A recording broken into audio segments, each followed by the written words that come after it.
In today's video, I'm going to teach you how to create incoming webhooks in Slack.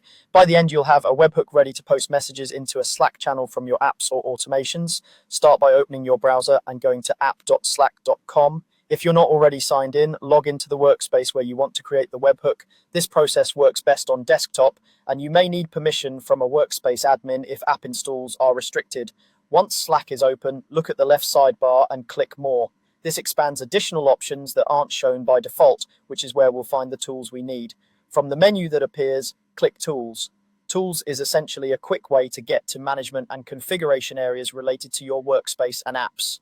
Next, click Apps. This opens Slack's app directory for your workspace, where you can find and manage integrations and connectors.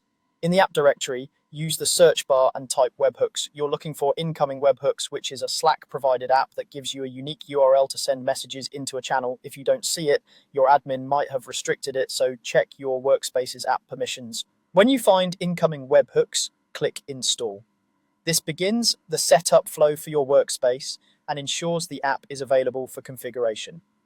On the app page, click Add to Slack. This moves you into the authorization flow where you'll pick the destination for your webhook messages.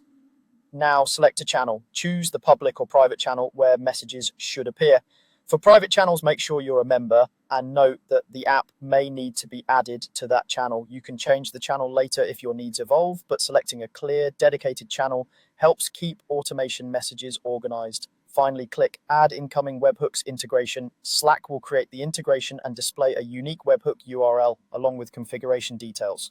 You'll also see options related to the name and icon that appear when the webhook posts, as well as example payloads. Treat the webhook URL like a secret, since anyone with it can post to that channel. If the URL is ever exposed, you can regenerate or remove the integration from the same settings page. That's it. You've enabled incoming webhooks in Slack, selected your channel, and completed the setup. From here, your tools and scripts can send messages to that channel using the provided URL.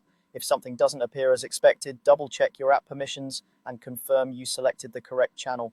Thanks for watching and happy automating.